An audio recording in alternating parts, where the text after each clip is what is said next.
Halo sahabatku. Apa kabar kalian semua hari ini? Para pencinta kisah yang menguji emosi? Semoga kalian dalam keadaan terbaik ya. Selamat datang kembali di channel Cerita Momo, tempat di mana kebenaran selalu menemukan jalannya, meskipun harus melewati jurang pengkhianatan paling dalam. Hari ini, aku mau ajak kalian masuk ke dalam kisah yang akan membuat darah kalian mendidih, tapi juga bangga.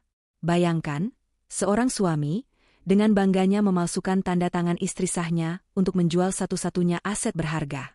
Dengan senyum penuh kemenangan ia berkata, "Yes, akhirnya bisa menjual rumah itu." Mertua dan ipar ikut memuji, menganggapnya pahlawan. Tapi, apa reaksi sang istri? Dia hanya tersenyum tipis, sambil menyeruput kopi. Senyuman itu menyimpan rahasia gelap yang tak akan pernah mereka duga. Sebab, keesokan harinya, pengacara suami itu panik menelepon. Karena, jeda sejenak, rahasia besar sang istri mulai terungkap. Kisah balas dendam elegan dari seorang istri yang diremehkan akan segera dimulai. Sebelum kita mulai, yuk buktikan kehadiran dan dukungan kalian. Klik tombol like, subscribe, dan nyalakan lonceng notifikasinya sekarang juga. Dan jangan lupa, komen di bawah, tulis namamu, asal kotamu, dan kata, hadir. Aku tunggu ya. Oke, tanpa berlama-lama lagi, mari kita buka bab 1, keheningan yang penuh perhitungan. Sejak pagi hari, ada lapisan es tipis yang menyelimuti hati Zara. Kehangatan yang ia tunjukkan pada suaminya, Rizky, hanyalah selimut tebal yang sempurna menutupi perhitungan dingin di benaknya. Di mata dunia, terutama di mata keluarga suaminya, Zara hanyalah seorang ibu rumah tangga biasa, yang mungkin sedikit boros dalam urusan furnitur, tetapi sepenuhnya bergantung pada kesuksesan semu Rizky. Tidak ada seorang pun, bahkan Rizky, yang mengetahui identitasnya yang sebenarnya. Zara adalah otak dan pemodal utama di balik sebuah holding company properti raksasa yang bertanggung jawab atas pembangunan kompleks perumahan mewah yang mereka tinggali. Ya, termasuk rumah yang mereka anggap sebagai rumah impian mereka. Rahasia ini bukan hanya tentang kekayaan. Itu adalah ujian, sebuah benteng perlindungan, yang ia bangun setelah berkali-kali melihat keserakahan merusak hubungan. Rumah yang mereka tempati, dengan desain yang menawan dan arsitektur yang megah, hanyalah rumah model atau show unit resmi dari proyeknya, sebuah tipu daya cemerlang yang hanya ia dan Pak Bimo, pengacara setianya, yang tahu. Selama beberapa minggu terakhir, kedamaian palsu di rumah itu mulai retak. Zara yang seorang arsitek dengan mata yang terlatih, mampu membaca setiap garis wajah Rizky, setiap nada dalam bisikannya. Rizky semakin gelisah, tatapannya seringkali tertuju pada lemari besi kecil tempat dokumen properti disimpan. Gerakan tangannya saat memegang ponsel lebih hati-hati, seolah takut ada mikrofon tersembunyi. Tentu saja, Zara tidak memasang mikrofon, ia tidak perlu. Sebagai pemilik perusahaan yang membangun rumah itu, ia memiliki akses ke sistem keamanan dan jaringan yang jauh lebih canggih. Ia hanya perlu memantau log akses dan metadata komunikasi Rizky. Perhatiannya tidak lepas dari komunikasi intens Rizky dengan ibunya, Bu Santi, dan adiknya, Tika. Dua wanita itu, yang selalu menganggap Zara hanya menantu numpang hidup dan sumber dana tak terbatas, kini tampaknya sedang merencanakan sesuatu yang jauh lebih besar dari sekadar meminta uang untuk belanja tas mahal. Suatu sore, saat Zara sedang bersantai di tepi kolam renang sambil berpura-pura membaca majalah dekorasi, ia membiarkan otaknya yang tajam memproses semua data. Rizky baru saja kembali dari pertemuan bisnis yang mencurigakan. Bau parfumnya bercampur dengan aroma restoran yang terlalu mewah untuk pertemuan bisnis biasa. Namun, yang terpenting, Rizky secara tidak sengaja meninggalkan laptop kerjanya terbuka di ruang kerja. Sebuah jendela browser terbuka ke situs pengadilan, menampilkan informasi tentang proses penjualan properti dan pengurusan akta. Ini sudah melewati batas. Kebanyakan orang akan langsung marah atau histeris. Tetapi Zara, ia hanya merasakan desakan darah dingin yang familiar, sensasi yang selalu muncul setiap kali ia dihadapkan pada sebuah masalah besar di dewan direksi perusahaannya. Malam itu, setelah Rizky tertidur lelap, Zara menyelinap ke ruang kerjanya. Dengan keahliannya, ia mengkloning data dari hard drive Rizky. Di antara tumpukan dokumen digital, ia menemukan draft surat kuasa yang disiapkan untuk penjualan rumah, lengkap dengan skema harga dan calon pembeli. Rizky berencana menjual rumah model ini dengan harga yang jauh di bawah nilai pasaran yang sebenarnya, demi mendapatkan uang tunai secepatnya tanpa diketahui Zara. Hati Zara tidak hancur. ia hanya merasa jijik melihat betapa rendahnya ambisi Rizky. Dia tidak hanya mengkhianati pernikahan mereka, dia mengkhianati kepercayaan profesional dan hukum. Hal yang paling mencengangkan adalah, di antara dokumen itu, terdapat file gambar beresolusi tinggi dari tanda tangan Zara, yang telah diolah oleh program grafis untuk dipalsukan. Melihat goresan yang sangat mirip dengan tanda tangannya sendiri, tetapi jelas bukan hasil tangannya, sebuah senyuman tipis muncul di wajah Zara. Rizky dan keluarganya telah salah memilih musuh. Mereka berpikir Zara hanyalah wanita yang mengandalkan kelembutan hati dan emosi. Mereka tidak tahu bahwa Zara telah membangun perusahaannya dengan logika baja dan perencanaan matang. Momen itu adalah titik balik. Keheningan di antara mereka bukan lagi keheningan rumah tangga yang damai, melainkan keheningan sebelum badai besar. Zara menutup laptop Rizky tanpa meninggalkan jejak. Ia kembali ke kamar, membaringkan diri di sebelah suaminya yang terlelap, dan hatinya mulai merumuskan langkah-langkah hukum yang paling kejam, tetapi legal. Ia tidak akan melawan pengkhianatan ini dengan pertengkaran emosional. Ia akan melawannya dengan pasal-pasal hukum, dokumen perusahaan, dan aset yang tak terlihat. Keesokan paginya, Zara sengaja menunjukkan dokumen properti asli kepada Rizky, seolah-olah ia hanya ingin memastikannya aman. Rizky, dengan laga gugup seorang aktor amatir, meyakinkan Zara bahwa semua baik-baik saja, dan bahwa ia telah menjadi suami yang sangat baik, bekerja keras demi masa depan mereka. Bu Santi dan Tika yang datang berkunjung pagi itu, segera ikut menimpali. Bu Santi memeluk Rizky, memujinya sebagai putra terbaik yang pantas mendapatkan segalanya.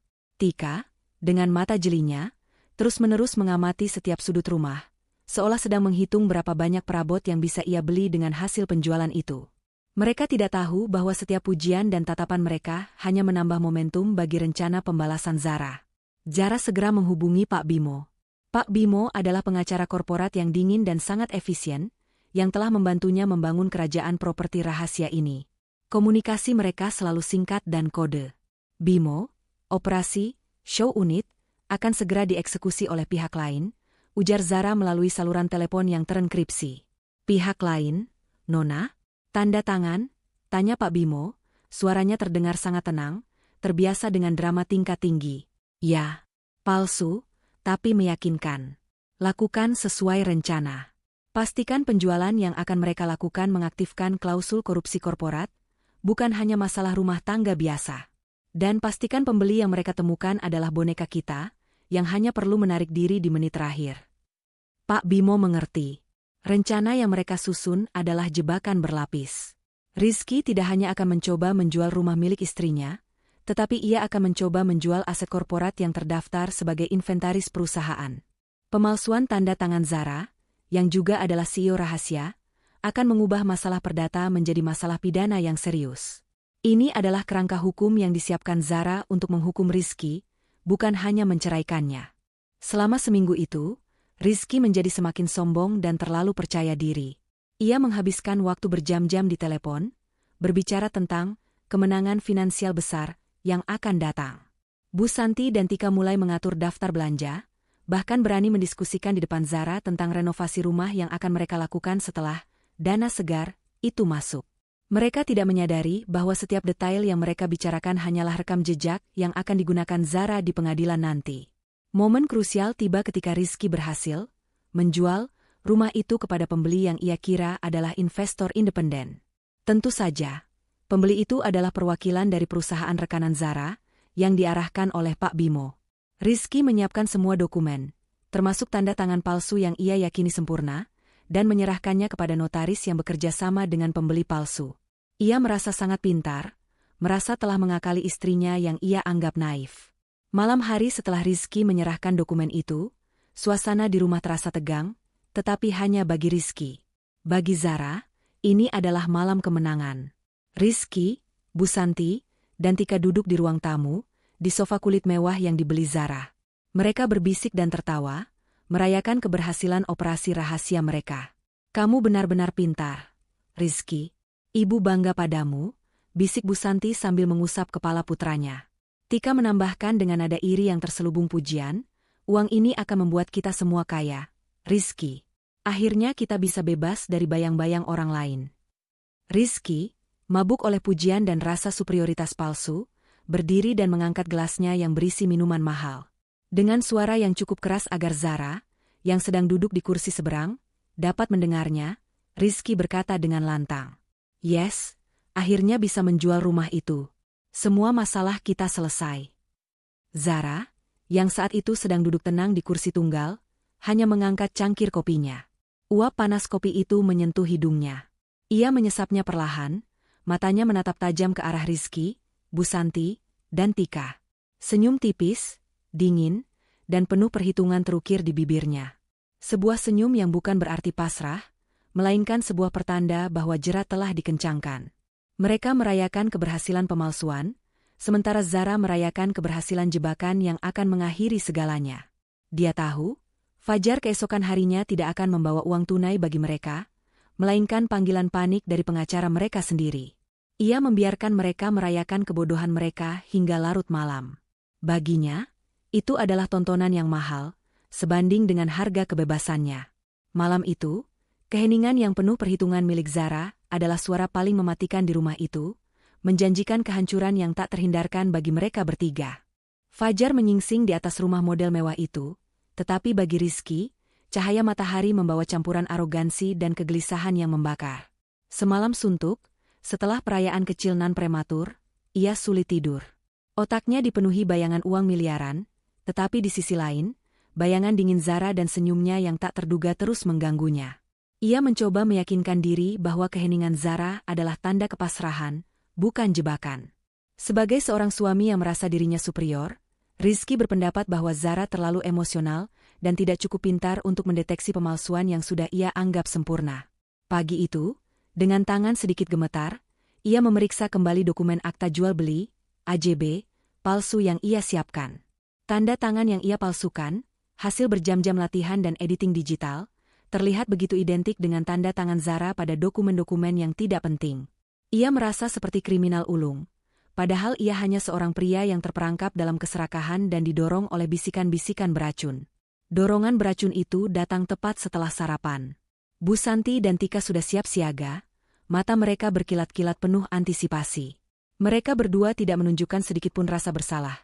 Di benak mereka, menjual rumah mewah ini adalah hak mereka, kompensasi atas tahun-tahun penderitaan, melihat Zara hidup dalam kemewahan yang mereka anggap sebagai keberuntungan semata. Bu Santi berulang kali menasihati Rizky untuk bersikap tegas, mengingatkannya bahwa mereka adalah keluarga, sementara Zara hanyalah orang luar yang suatu saat pasti akan meninggalkan Rizky. Nasihat Bu Santi bukan tentang cinta ibu, melainkan tentang pengamanan finansial pribadi. Tika, adiknya yang selalu iri pada gaya hidup Zara, sudah mulai mencicil memilih model tas terbaru dan merencanakan liburan mewah, mengabaikan fakta bahwa mereka belum memiliki Rp1 pun dari hasil penjualan itu. Saat Rizky keluar rumah menuju kantor notaris untuk menyelesaikan transaksi palsu itu, ia membawa tumpukan dokumen yang tampak sah, tetapi di dalamnya terselip bom waktu yang dibuat oleh Zara dan Pak Bimo. Ia tidak tahu bahwa setiap langkah yang ia ambil, setiap kontak yang ia hubungi, telah dipantau secara diam-diam oleh sistem yang jauh melampaui imajinasinya. Rizky beranggapan bahwa ia hanya perlu memalsukan tanda tangan seorang istri. Ia tidak menyadari bahwa ia baru saja memalsukan tanda tangan seorang CEO perusahaan pengembang properti. Di waktu yang sama, di sebuah kantor yang sangat tersembunyi di pusat kota, Pak Bimo duduk di depan deretan layar komputer, mengaktifkan langkah-langkah balasan. Peran Pak Bimo di sini bukan hanya sebagai pengacara, melainkan sebagai penegak hukum dan eksekutor dari kehendak Zara, yang secara korporat dikenal sebagai Nona A. Pak Bimo memastikan bahwa Arkadian Corp, perusahaan induk milik Zara, mencatat setiap detail transaksi Rizky. Pada dokumen kepemilikan yang sah di sistem perusahaan, rumah mewah yang ditempati Rizky dan Zara dicap secara jelas sebagai properti inventaris, show unit A01, dilarang dijual tanpa persetujuan Dewan Direksi. Rizky menggunakan tanda tangan palsu Zara pada surat kuasa pribadi, padahal dokumen yang sah secara korporat membutuhkan tanda tangan ganda dari perwakilan Dewan Direksi yang ditunjuk. Tanda tangan Rizky pada dokumen penjualan itu secara otomatis mengaktifkan klausul pelanggaran kepercayaan korporat tingkat tinggi, sebuah protokol hukum yang dirancang khusus untuk mencegah penyelewengan aset oleh insider yang tidak berwenang. Kisah di balik layar ini adalah tentang pertarungan kecerdasan hukum melawan keserakahan yang picik. Zara, melalui Pak Bimo, telah mengatur agar pembeli yang datang adalah pihak yang sepenuhnya dapat dikendalikan. Pembeli itu adalah sebuah perusahaan cangkang yang dikendalikan oleh Pak Bimo. Rizky mengira ia menemukan investor yang tergesa-gesa dan bodoh. Padahal ia hanya sedang bernegosiasi dengan bayangan Zara sendiri. Pak Bimo memastikan bahwa semua perjanjian, meskipun ditandatangani, masih memiliki celah hukum yang terbuka lebar untuk pembatalan mendadak. Terutama karena adanya kecacatan fatal pada otorisasi penjualan dari pemilik sah, yakni Arkadian Corp. Saat Rizky tiba di kantor notaris dan menyerahkan dokumen yang sudah dipalsukan, ia merasakan ledakan adrenalin. Ia duduk dengan punggung tegak, berusaha terlihat seperti pengusaha ulung, padahal hatinya terus-menerus berdebar. Ia menyaksikan, pembeli, dari perusahaan cangkang itu menandatangani semua berkas. Rizky merasa dunia akan segera bertekuk lutut di hadapannya. Ia telah memalsukan kebenaran dan mengganti keadilan dengan uang tunai. Ia yakin, dalam waktu kurang dari 24 jam, transfer miliaran rupiah akan masuk ke rekeningnya, rekening yang diam-diam ia buka tanpa sepengetahuan Zara. Ia sudah membayangkan ekspresi kaget dan penyesalan Zara ketika ia memberitahunya tentang perceraian dan penjualan rumah itu. Pada saat yang sama persis, Zara berada di rumah. Ia tidak pergi kemana-mana, menjaga citra dirinya sebagai istri yang tidak tahu apa-apa. Ia duduk di ruang kerjanya yang tersembunyi, meninjau laporan real-time dari Pak Bimo. Laporan itu mencatat waktu penandatanganan Rizky, waktu penerimaan dokumen oleh notaris, dan yang paling penting, waktu pemicuan resmi klausul fraud korporat. Melihat lampu status di layarnya berubah menjadi merah solid, sebuah konfirmasi tanpa kata bahwa Rizky telah melakukan pelanggaran hukum yang tidak bisa ditarik kembali, Zara merasakan gelombang kepuasan yang dingin. Ia tidak perlu berteriak atau menangis. Hukum telah memulai tugasnya. Ketika Rizky kembali ke rumah beberapa jam kemudian, ia masuk dengan langkah yang terlalu besar dan senyum yang terlalu lebar. Ia adalah perwujudan kesombongan. Ia langsung mencari Bu Santi dan Tika, berbisik-bisik tentang betapa mudahnya semua itu, bagaimana ia berhasil menipu semua orang, terutama Zara. Mereka bertiga melakukan perayaan kecil lagi, menganggap miliaran itu sudah ada di tangan mereka. Mereka bahkan berani tertawa terbahak-bahak, merayakan kebodohan Zara yang, dalam pikiran mereka, telah membiarkan aset sebesar itu terlepas begitu saja. Sebentar lagi, kita bebas. Bebas dari dia dan bebas dari kerja keras. Seru Tika, suaranya dipenuhi kebencian dan kegembiraan. Bu Santi memeluk Rizky erat-erat. Kamu cerdas, nak. Selama ini kita terlalu lama di bawah bayang-bayang dia. Sekarang giliran kita yang bersinar. Zara, dari jauh, mendengar semua bisikan dan tawa itu. Ia hanya berdiri di ambang pintu dapur, mengamati mereka. Sikapnya yang tenang dan tatapannya yang kosong semakin membuat mereka yakin bahwa Zara hanyalah wanita bodoh yang telah kalah. Mereka tidak tahu bahwa tawa mereka adalah lagu pengantar tidur yang mengantar mereka ke mimpi buruk terburuk mereka.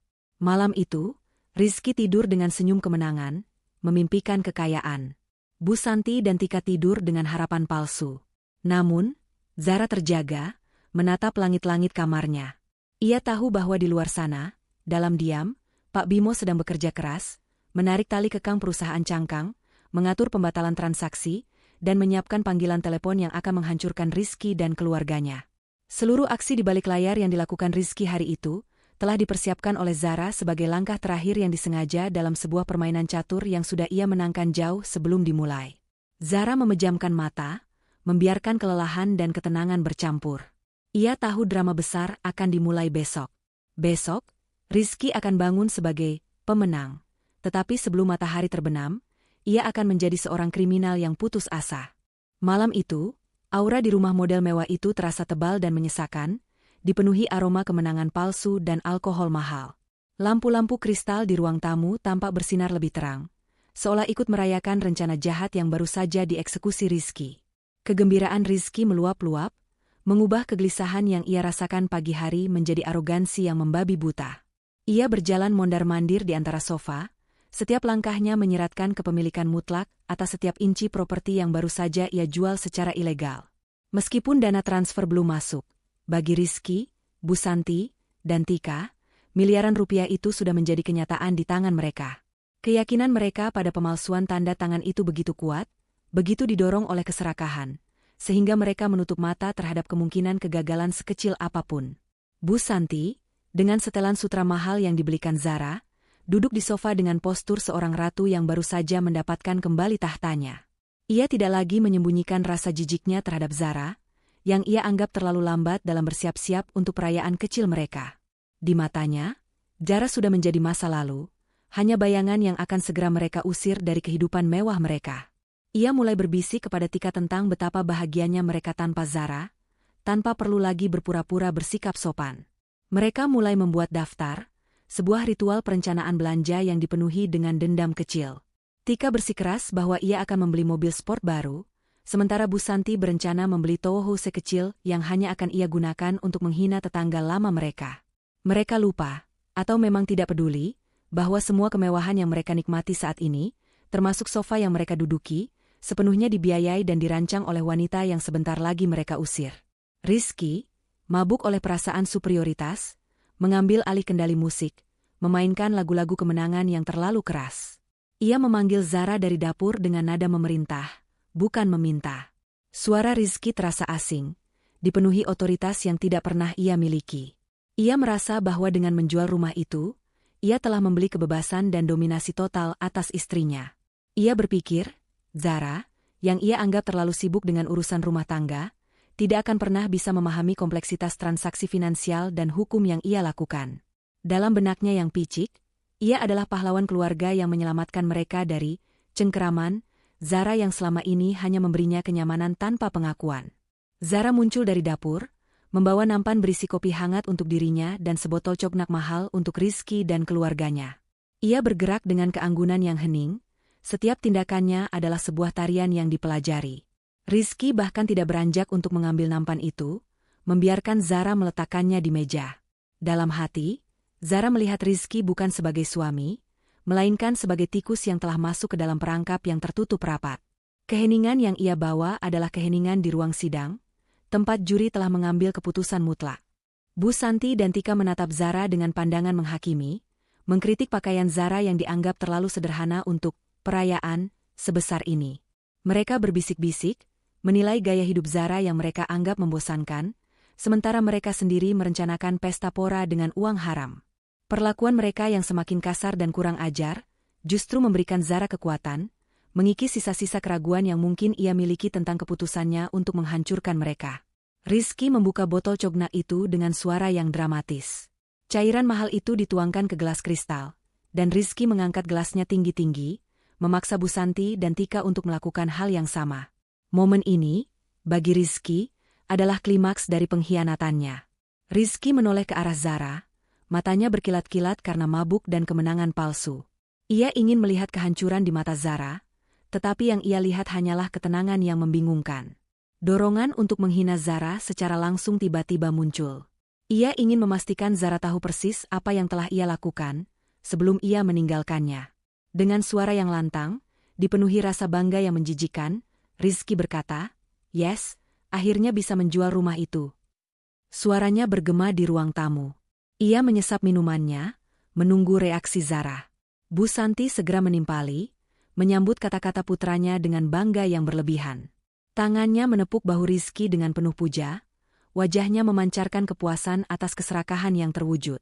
"Tentu saja, kamu benar-benar pintar. Sekarang, kita tidak perlu lagi mendengarkan ocehan orang lain tentang hidup kita." Tika mengangguk setuju, matanya tertuju pada Zara, menanti air mata penyesalan dan keputusasaan. Namun, yang mereka dapatkan hanyalah keheningan yang tebal dan aroma kopi yang harum. Zara hanya duduk di kursi tunggalnya. Ia mengambil cangkir kopi porselen di tangannya. Perlahan, ia mengangkatnya ke bibir, tatapannya tidak pernah lepas dari wajah ketiga orang di depannya. Matanya mencatat setiap detail, kesombongan Rizky, keserakahan yang telanjang pada Bu Santi, dan kebencian yang terang-terangan pada Tika.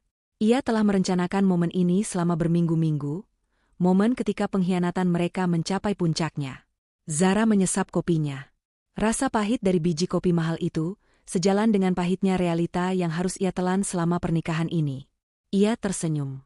Itu bukan senyum pahit, bukan senyum pasrah, melainkan senyum keunggulan strategis.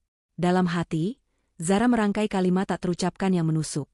"Tentu saja kalian berhasil menjual rumah ini. Aku yang merancang dokumen palsu itu agar terlihat meyakinkan.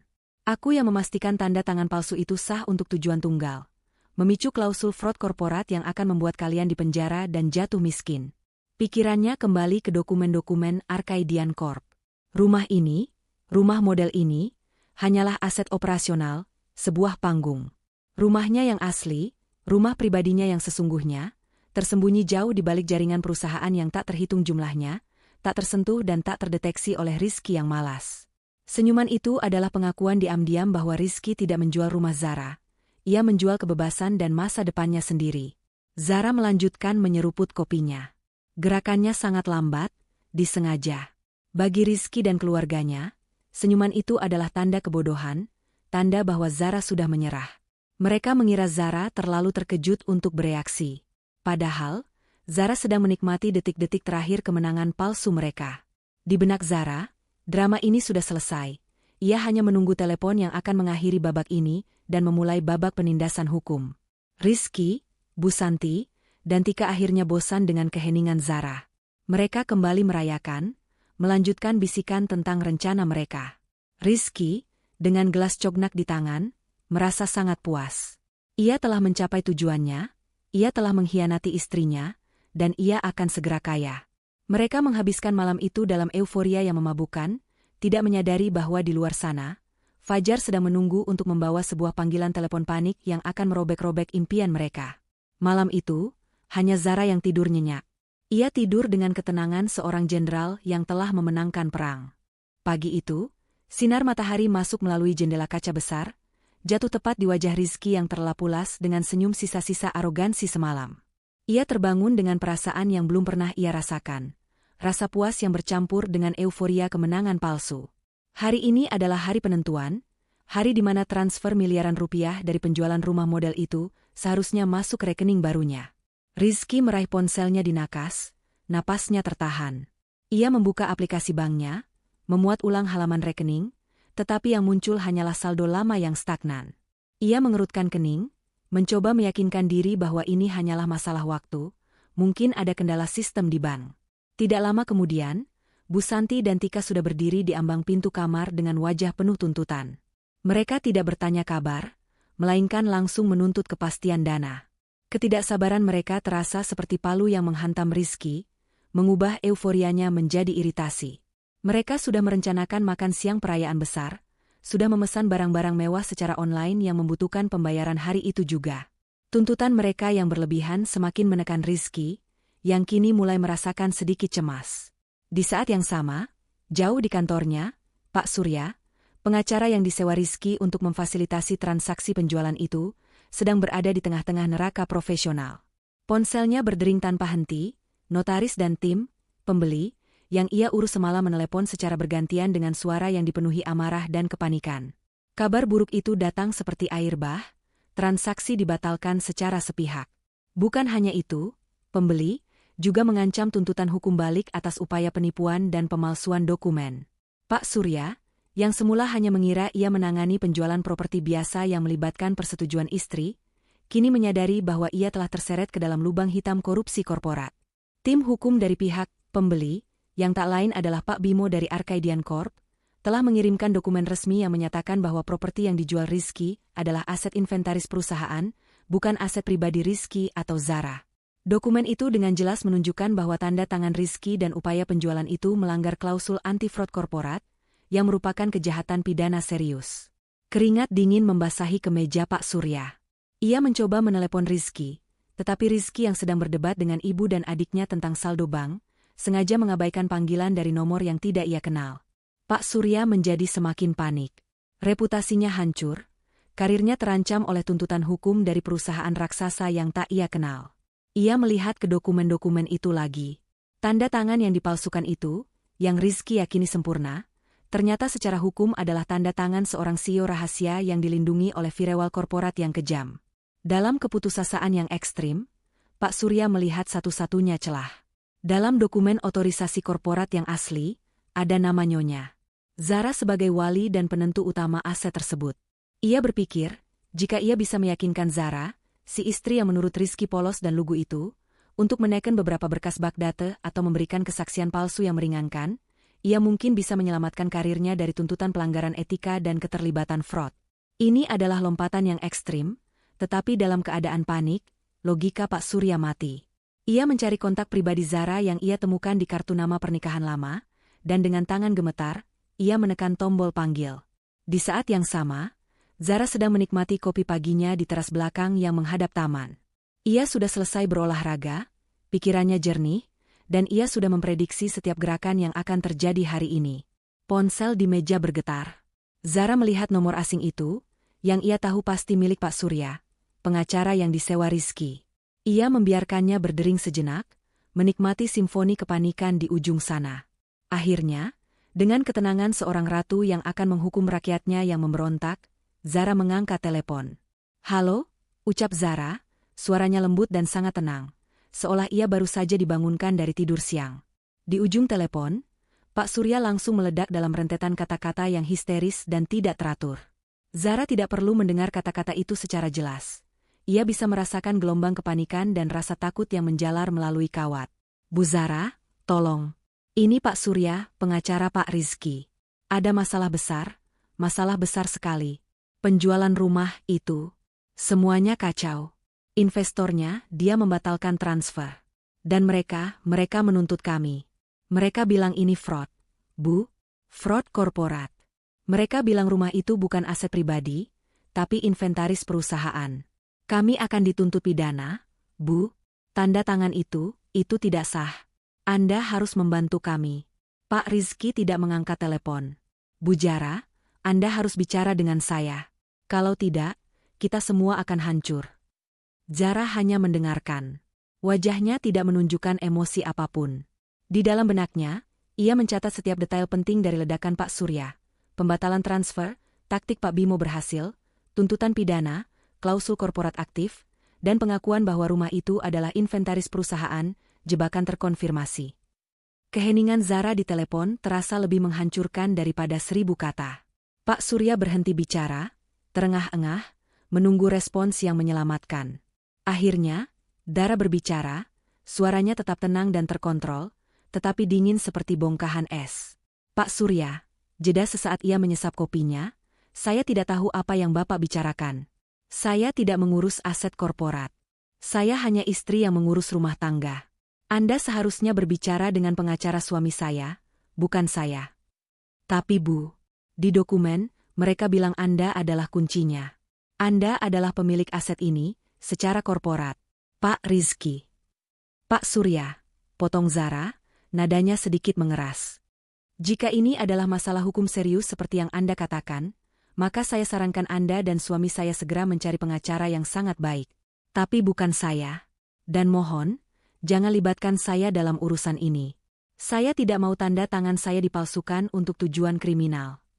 Kalimat terakhir itu, yang diucapkan Zara dengan penekanan dingin, adalah paku terakhir di peti mati harapan Pak Surya. Ia menyadari, Zara tahu semuanya. Dia tidak bodoh. Dia bukan korban. Dia adalah master dari semua kekacauan ini. Pak Surya mencoba memohon lagi, tetapi Zara, tanpa ampun, memutus sambungan telepon. Zara meletakkan ponselnya, wajahnya kembali tenang. Ia tidak perlu berbicara banyak.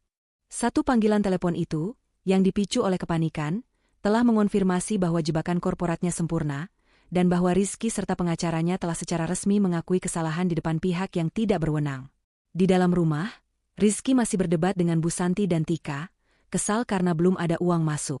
Ia mengambil ponselnya, berniat menelepon Pak Surya untuk menanyakan status transfer. Namun, saat ia berbalik, ia melihat Zara berjalan masuk dari teras. Wajah Zara tenang, di tangannya ada cangkir kopi. Di telinganya, Rizky melihat ada earphone kecil yang baru saja dilepas Zara, dan di mata Zara, ada kilatan kepuasan dingin yang tidak ia mengerti. Rizky tidak tahu bahwa istrinya baru saja menerima laporan detail tentang kehancurannya. Ia mendekati Zara, siap untuk mengeluh. Namun, Zara hanya meliriknya sekilas. Senyum samar tersungging di bibirnya. Senyum itu terasa lebih kejam dan tajam daripada pisau, karena Rizky tahu, senyuman itu adalah senyuman terakhir sebelum perangnya yang sebenarnya dimulai. Suasana pagi di rumah mewah itu terasa lebih dingin dan mencekam daripada biasanya. 3 antagonis utama, Rizky, Bu Santi, dan Tika, berada dalam lingkaran setan kecemasan. Mereka terus-menerus berdebat tentang mengapa dana miliaran itu belum masuk. Rizky menjadi semakin paranoid, berulang kali memeriksa ponselnya, takut ada panggilan dari Pak Surya yang akan mengonfirmasi ketakutan terburuknya. Bu Santi mulai menyalahkan Tika karena terlalu serakah, dan Tika membalas dengan menuduh Rizky tidak becus mengurus transaksi penting.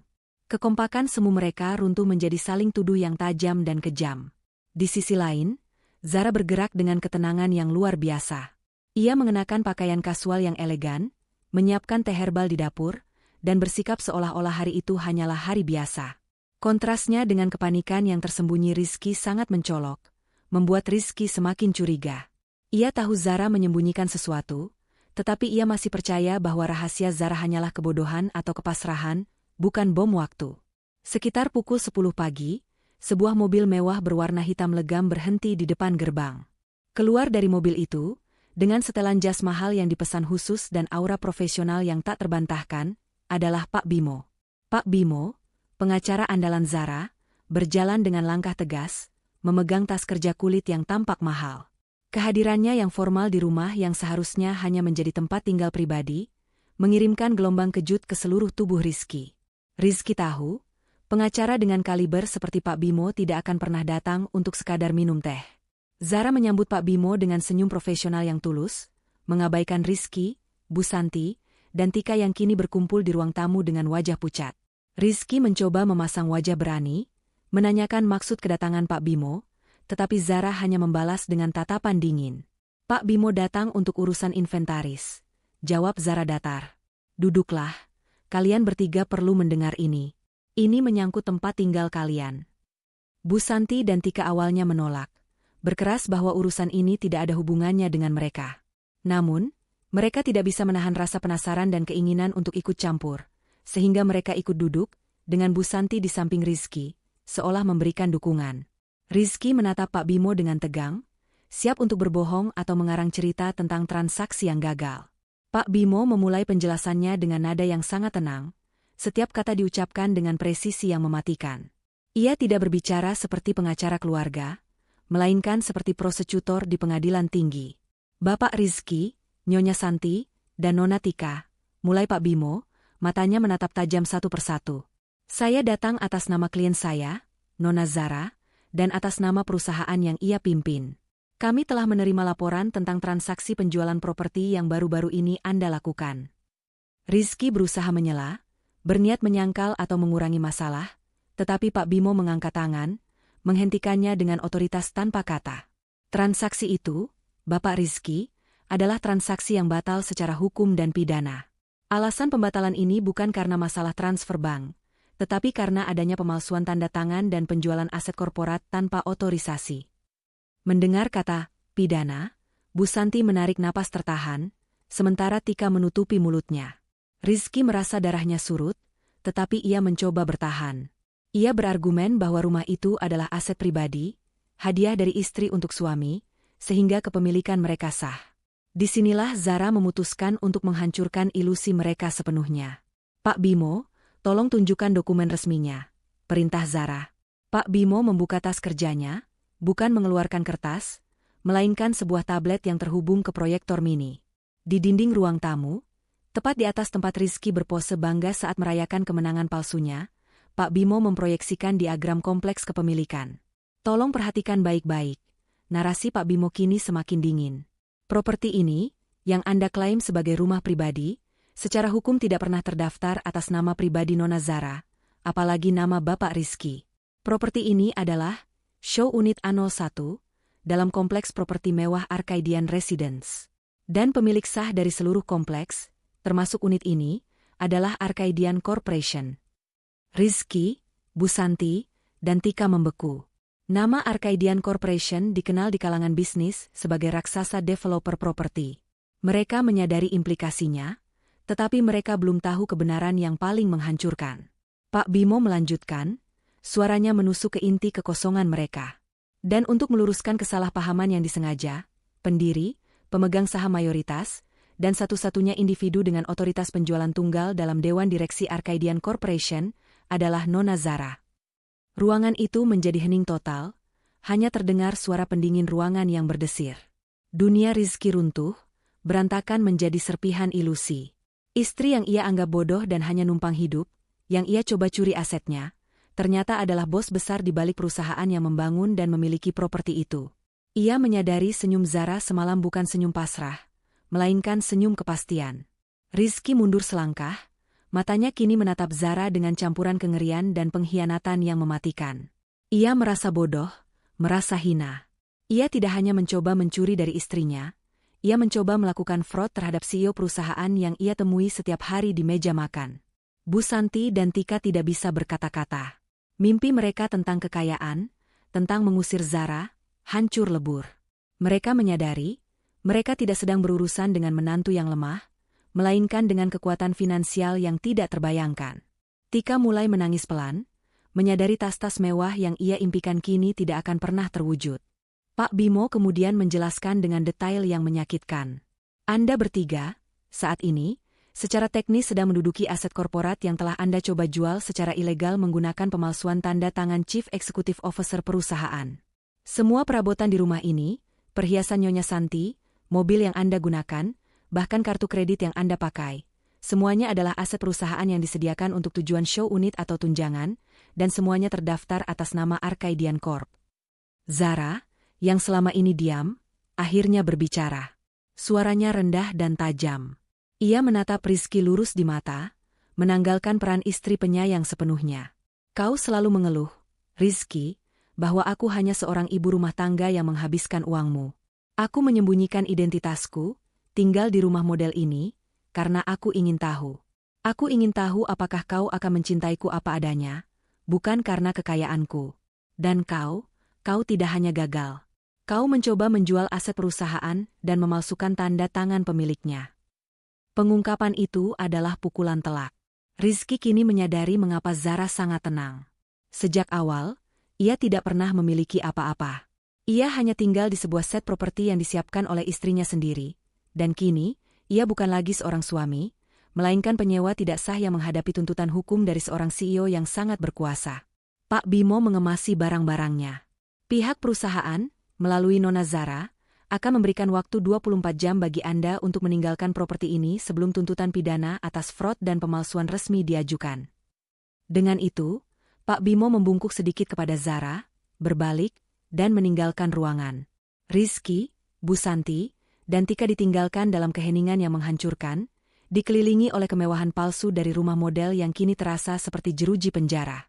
Mereka kini tahu siapa Zara sebenarnya, dan teror itu jauh lebih buruk daripada yang mereka bayangkan. Setelah kepergian Pak Bimo, keheningan di rumah model itu terasa lebih berat daripada beton. Rizky, Bu Santi, dan Tika terpaku di tempat duduk mereka, dikelilingi oleh kemewahan yang kini terasa seperti jebakan berlian. Realitas bahwa Zara adalah seorang CEO di balik tabir, seorang titan korporat yang mereka coba rampok, telah menghancurkan setiap lapisan arogansi yang mereka miliki. Ketakutan akan tuntutan pidana dan penjara membayangi mereka, mengalahkan rasa malu dan penyesalan. Reaksi pertama mereka bukanlah introspeksi, melainkan saling menyalahkan. Bu Santi menuding Rizky yang terlalu gegabah, tidak berhati-hati dalam memalsukan tanda tangan. Tika menangis histeris, menyalahkan Rizky karena menghancurkan peluangnya mendapatkan mobil baru dan menghancurkan masa depan finansial mereka. Rizky, yang kini sepenuhnya hancur, balas berteriak dalam hati bahwa dorongan untuk serakah itu berasal dari hasutan tak berujung ibu dan adiknya. Dalam keputusasaan, Rizky menyadari bahwa ia tidak hanya kehilangan Zara. Ia telah kehilangan dukungan sejati dari keluarganya sendiri, yang kini hanya melihatnya sebagai sumber kegagalan. Di tengah kekacauan itu, Rizky memberanikan diri mendekati Zara, yang berdiri tegak dan dingin di tepi jendela. Ia mencoba mengaktifkan kembali persona suami yang manipulatif, memohon dengan nada lirih yang dipenuhi kepalsuan. Ia mencoba menarik tali emosi lama, mengingatkan Zara tentang kenangan manis yang sebenarnya hanya ada di kepalanya. Rizky memohon pengampunan, berjanji akan berubah, bersumpah bahwa semua ini adalah kesalahpahaman yang didorong oleh stres. Zara hanya menatapnya. Matanya kini menjadi tirai hitam yang dingin, tidak ada sedikit pun kehangatan yang tersisa. Ia membiarkan Rizky berbicara, membiarkan setiap kata-kata penuh kepalsuan itu mengisi ruangan, hanya untuk menegaskan bahwa dirinya yang lama sudah mati. Ia telah melewati fase emosional. Kini, hanya ada logika dan keadilan korporat. Aku tidak meminta belas kasihanmu, Rizky, ucap Zara akhirnya, suaranya tenang, memotong monolog Rizky. Aku hanya menawarkan pilihan. Zara mengundang Rizky untuk duduk kembali di ruang tamu yang kini terasa seperti ruang interogasi. Bu Santi dan Tika dipaksa mendengarkan dari kejauhan. Zara tidak memerlukan kata-kata lagi, ia memerlukan komitmen hukum yang mengikat. Ada dua jalan, narasi internal Zara menjelaskan. Dua pintu keluar yang telah aku dan Pak Bimo siapkan sejak kau menandatangani berkas itu. Pilihan pertama, menghadapi tuntutan pidana. Rizky akan menghadapi tuntutan resmi dari Arcadian Corporation atas pemalsuan tanda tangan Chief Executive Officer dan Corporate Fraud atas penjualan aset inventaris perusahaan. Zara secara narasi memproyeksikan gambaran yang menghancurkan. Investigasi penuh, penahanan, sidang yang dipercepat, dan hukuman penjara yang tidak terhindarkan. Pilihan ini akan menghancurkan reputasi keluarga mereka selamanya, mencoreng Bu Santi dan Tika dengan stigma kriminal. Tidak ada uang yang bisa membeli kebebasan jika ia memilih jalan ini. Pilihan kedua, perjanjian rahasia. Rizky harus segera menandatangani surat cerai yang telah disiapkan Pak Bimo, mengakui pemalsuan tanda tangan dalam perjanjian tertutup, dan yang paling penting, menyerahkan kembali semua aset, properti, dan tunjangan yang pernah diberikan Zara selama masa pernikahan. Ini termasuk mobil mewah Rizky, semua kartu kredit dan tunjangan finansial Bu Santi, serta perabotan mahal yang pernah Zara belikan untuk Tika. Dengan memilih pilihan ini, Arcadian Corp setuju untuk menangguhkan tuntutan pidana, menjaga kasus ini dari publik, dan membiarkan Rizky bebas dari penjara. Pilihan itu adalah pilihan yang mustahil. Kehilangan segalanya demi kebebasan, atau kehilangan kebebasan itu sendiri. Rizky mendengarkan, pikirannya berputar. Ia membenci Zara karena menjadikannya subjek dari kesepakatan yang kejam ini. Egonya hancur berkeping-keping. Ia tidak bisa membayangkan hidup tanpa kemewahan, tetapi bayangan sel penjara, bau besi, dan kehilangan kebebasan membuat tubuhnya gemetar. Ia melirik Bu Santi dan Tika, yang kini memberinya tatapan penuh harap. Mereka tidak peduli dengan kehormatan. Mereka hanya peduli agar putra dan saudara mereka bebas dan dapat mencari uang lagi. Tekanan dari keserakahan keluarganya yang terus-menerus, ironisnya, menyelamatkan Rizky dari penjara. Rizky menundukkan kepala. Ia memilih pilihan kedua. Baik, kata Zara, nadanya datar, tanpa nada kemenangan. Pak Bimo akan segera datang membawa dokumen cerai dan daftar inventaris yang harus kau tanda tangani malam ini juga. Batas waktu 24 jam untuk keluar dari rumah ini tetap berlaku. Kau akan kehilangan semua fasilitas perusahaan, termasuk akses ke rekening bersama. Perjanjian rahasia itu telah disepakati. Rizky telah memilih kehidupan, tetapi ia harus membayar harganya dengan semua harta dan harga dirinya. Ketika Rizky memberitahu Bu Santi dan Tika tentang rincian pilihan kedua, bahwa mereka akan kehilangan mobil, kartu kredit, dan tunjangan bulanan, kekecewaan mereka berubah menjadi kemarahan yang eksplosif. Mereka tidak menghargai fakta bahwa Rizky tidak jadi dipenjara. Mereka hanya meratapi hilangnya kenyamanan material. Bu Santi menampar Rizky. Secara naratif, tangannya diangkat dalam gerakan marah, menuduh Rizky sebagai pecundang, dan menuduh Zara kejam. Tika menjerit bahwa ini adalah akhir dari hidupnya. Mereka lebih memilih kemewahan daripada moral, dan kini mereka lebih memilih harta daripada kebebasan Rizky. Malam itu, Pak Bimo kembali. Rizky duduk di meja makan, yang dulu menjadi tempat ia merayakan kepalsuan, kini menjadi meja untuk menandatangani akhir hidup mewahnya. Dengan tangan yang kini benar-benar gemetar, bukan karena pura-pura, Rizky menandatangani surat cerai dan dokumen penyerahan aset. Setiap goresan pena terasa seperti mencabut paksa lapisan-lapisan kemewahan dari kulitnya. Zara hanya mengawasi dari kejauhan, memastikan tidak ada kesalahan dalam eksekusi perjanjian rahasia itu. Saat Rizky selesai, ia menatap Zara, mencari setitik rasa kasihan. Namun, Zara hanya membalasnya dengan tatapan hampa, mengakhiri babak pernikahan yang penuh pengkhianatan itu secara total. Rizky, Bu Santi, dan Tika kini adalah orang asing yang harus meninggalkan rumah itu tanpa sepeser pun, meninggalkan semua yang mereka cintai di belakang. Di seberang meja, dokumen-dokumen itu adalah bukti bahwa Rizky telah menjual segalanya, bukan hanya rumah itu. Perjanjian rahasia telah menyelamatkan Rizky dari jeruji besi, tetapi meninggalkannya dalam penjara penyesalan dan kehancuran finansial. Jarum jam bergerak dengan kecepatan yang mematikan.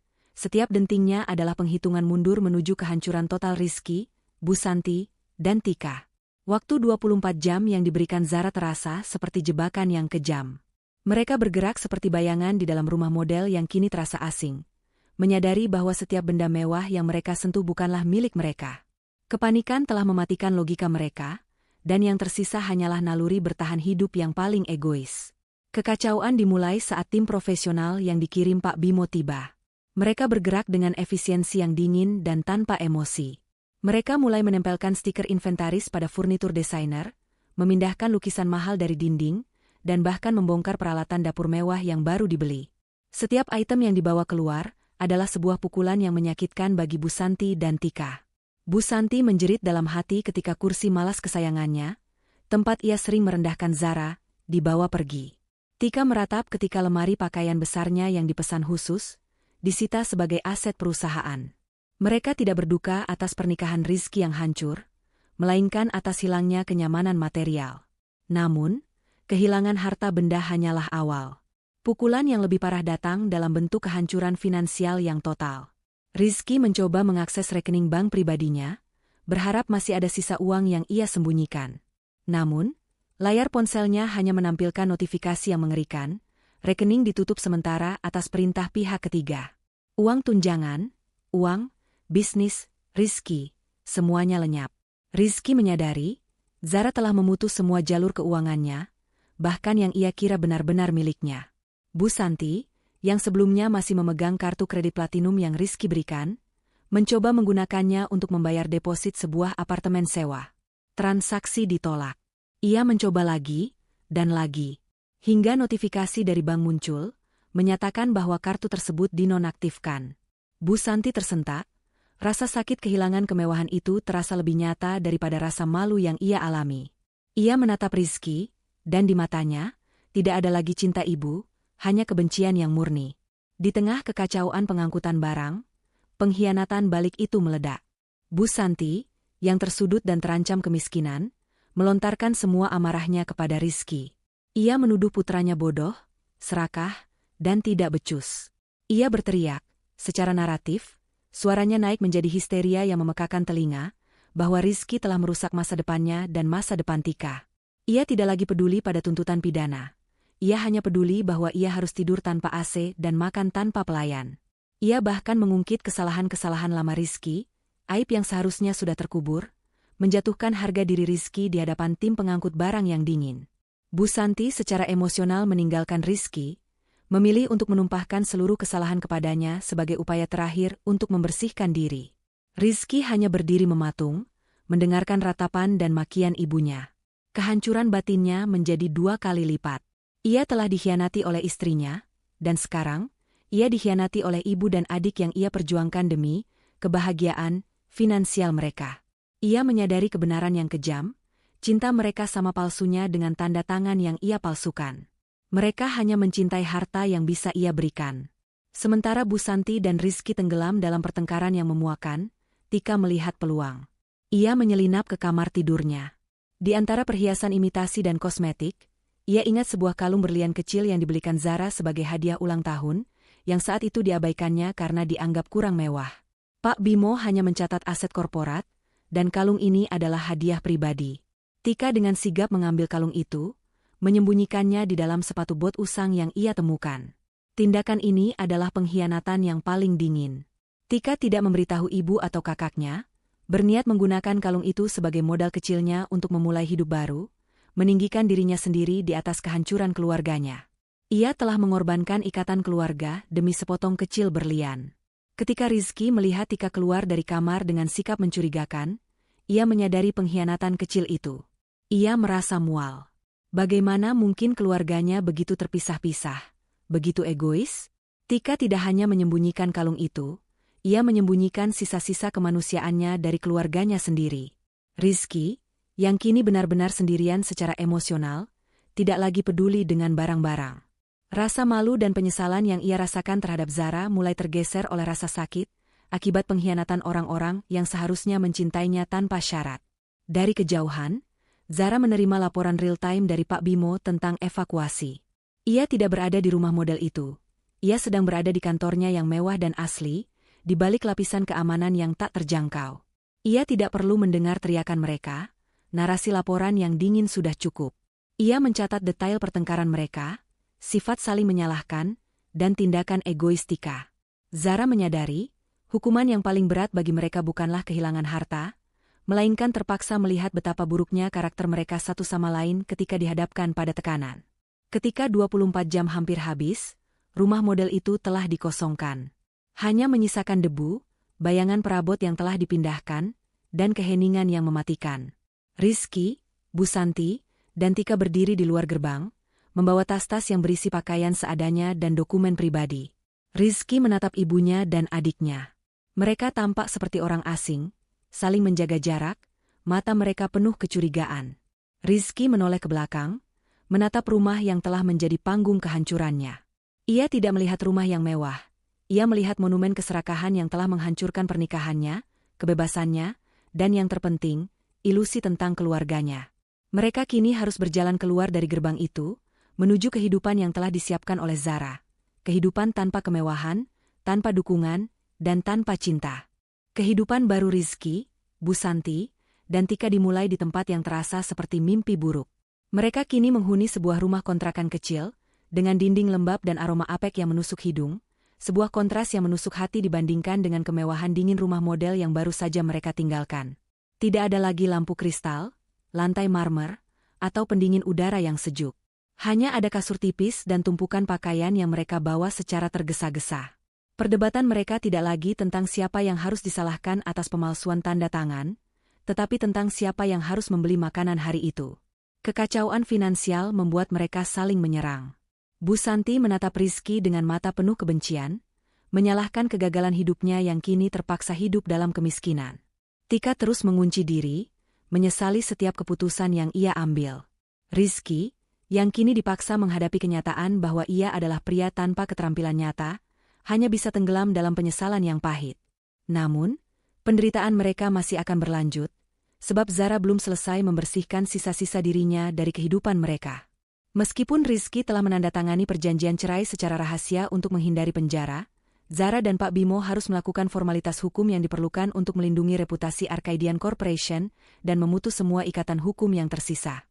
Ini adalah langkah yang dingin dan tanpa kompromi, sebuah pernyataan resmi bahwa CEO perusahaan tidak akan lagi dikaitkan dengan pria yang melakukan fraud. Pagi itu, Pak Bimo mengeluarkan pernyataan pers yang singkat namun mematikan. Pengumuman itu tidak bersifat sensasional, melainkan sangat formal dan penuh istilah hukum.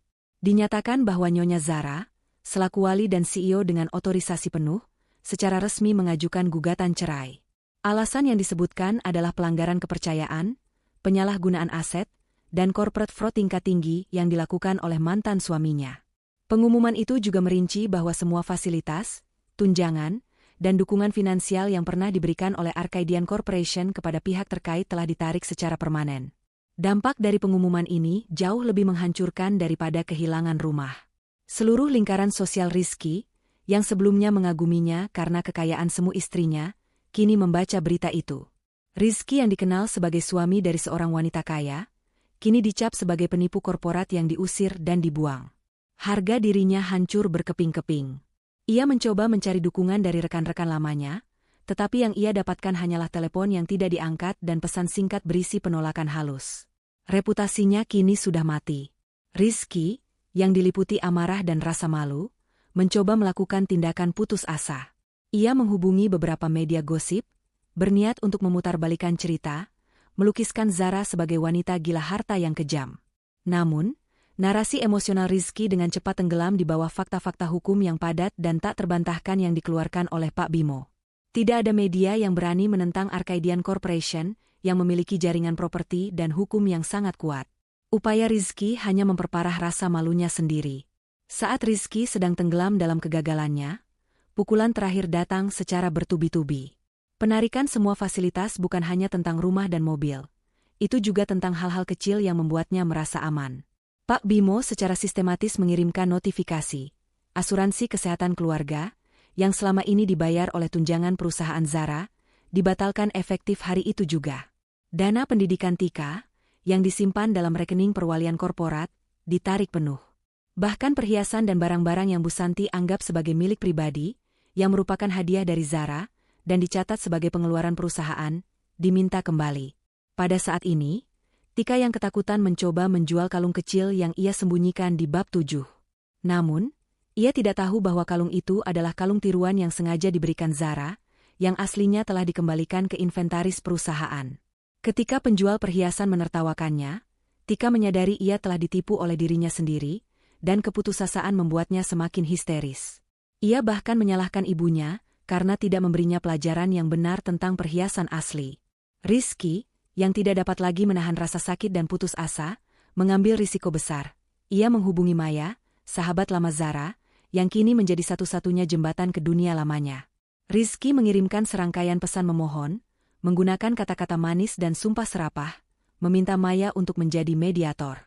Ia berharap Maya, yang dulu bersikap ramah, akan melunak. Namun, Maya telah menjadi benteng terakhir yang didirikan Zara. Ia membalas pesan Rizky dengan singkat dan dingin. Secara naratif, pesannya menunjukkan ketidakpedulian yang mutlak. Maya menegaskan bahwa ia telah menyaksikan semua penderitaan Zara dan mengetahui kebenaran di balik pemalsuan tanda tangan itu. Ia menolak Rizky, menegaskan bahwa Rizky telah menghancurkan dirinya sendiri dan bahwa Zara pantas mendapatkan kedamaian. Respon Maya mengonfirmasi isolasi total Rizky. Tidak ada lagi yang tersisa dari masa lalunya yang bersedia membantunya. Bu Santi dan Tika yang membaca pesan balasan Maya, sekali lagi menumpahkan kesalahan kepada Rizky. Mereka menuduh Rizky terlalu keras kepala, sehingga kini mereka tidak memiliki support system sama sekali. Rizky yang awalnya hanya merasa malu, kini merasakan kebencian yang mendalam terhadap keluarganya sendiri. Ia menyadari ia telah mengorbankan segalanya demi orang-orang yang hanya meninggalkannya saat ia jatuh. Jauh dari kekacauan itu, di rumahnya yang sesungguhnya, sebuah rumah pribadi yang jauh lebih megah dan tersembunyi, Zara menerima laporan akhir dari Pak Bimo. Semua ikatan telah putus. Perjanjian rahasia telah ditegakkan. Gugatan cerai telah diajukan dan dipublikasikan. Penarikan fasilitas selesai. Zara kini seorang wanita lajang, CEO yang dihormati, dan yang paling penting, bebas. Ia berdiri di teras, memandang ke kejauhan. Kehidupan barunya dimulai dalam ketenangan yang telah ia perjuangkan dengan kecerdasan dan perhitungan yang dingin. Rasa lega yang ia rasakan jauh lebih berharga daripada semua kekayaan yang ia miliki. Rizky, Bu Santi, dan Tika telah mendapatkan konsekuensi yang setimpal, dan Zara akhirnya menutup babak beracun dalam hidupnya.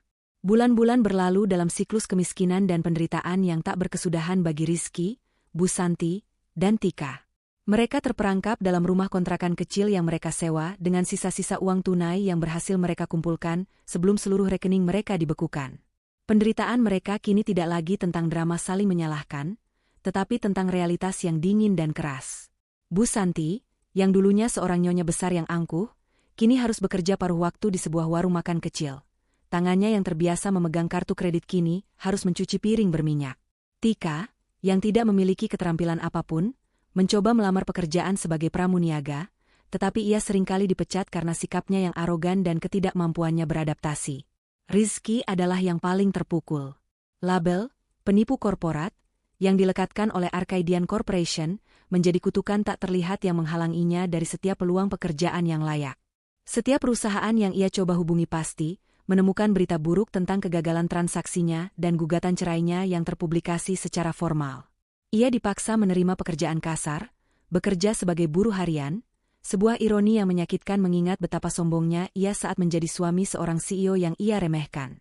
Malam-malam mereka diisi dengan keheningan yang menyiksa, bukan karena damai, melainkan karena kelelahan, keputusasaan, dan penyesalan yang kini mulai menjalar seperti racun. Penyesalan mereka, yang awalnya hanya seputar kehilangan harta benda, perlahan-lahan berubah menjadi kesadaran yang menghancurkan. Mereka mulai menyadari betapa bodohnya mereka mencoba mencuri dari Zara. Titik balik kesadaran itu datang ketika Rizky, saat sedang bekerja di pinggir kota, secara tidak sengaja mendengar perbincangan para buruh konstruksi. Mereka membicarakan proyek pembangunan terbaru dari Arcadian Corp, sebuah mega proyek yang bernilai triliunan rupiah. Mereka memuji kehebatan sang CEO, sosok yang misterius namun brilian. Rizky menyadari bahwa uang yang ia coba curi hanyalah setetes air dari lautan kekayaan Zara yang sesungguhnya. Ia menyadari, ia tidak hanya kehilangan rumah model. Ia kehilangan kesempatan untuk hidup dalam kemakmuran yang tidak terbatas. Penyesalannya kini bukan tentang uang yang hilang, melainkan tentang status dan kehormatan yang telah ia buang. Bu Santi dan Tika juga mengalami momen pencerahan yang menyakitkan. Bu Santi secara tidak sengaja melihat Maya, sahabat Zara, turun dari mobil mewah yang jauh lebih mahal dari mobil Rizky yang disita. Maya tampak bersinar, penuh kebahagiaan dan kemewahan sejati, dan yang paling menyakitkan, ia terlihat tenang dan bebas dari drama. Bu Santi menyadari bahwa dengan menjauh dari Zara, ia telah menjauh dari lingkaran kemakmuran yang sesungguhnya. Kesadaran ini mendorong Rizky untuk membuat keputusan yang ekstrim. Ia meyakinkan Bu Santi dan Tika bahwa mereka harus mencoba sekali lagi. Kali ini, bukan dengan tuntutan, tetapi dengan permohonan maaf yang tulus dan dramatis. Mereka harus mencari Zara, bukan di rumah model itu, tetapi di tempat tinggalnya yang sesungguhnya. Mereka percaya bahwa Zara pasti memiliki hati nurani, dan bahwa dengan melihat penderitaan mereka secara langsung, ia akan melunak. Melalui jaringan kontaknya yang tersisa dan sedikit petunjuk dari dokumen lama, Rizky menghabiskan 2 minggu mencari lokasi rahasia rumah asli Zara. Akhirnya, ia menemukan alamatnya.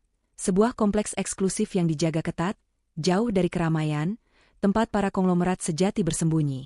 Sore yang dingin, Rizky, Bu Santi, dan Tika, dalam pakaian mereka yang usang dan wajah yang tampak kelelahan, tiba di depan gerbang megah nan sunyi. Gerbang itu tingginya 2 kali lipat dari gerbang rumah model. Di balik gerbang itu, yang terlihat hanya kehijauan taman yang luas dan fasad rumah yang jauh lebih besar dan lebih elegan, memancarkan aura kekuasaan yang hening. Ini adalah rumah yang sesungguhnya, harta karun yang tidak pernah Rizky ketahui keberadaannya, bukti nyata betapa kecilnya penipuannya.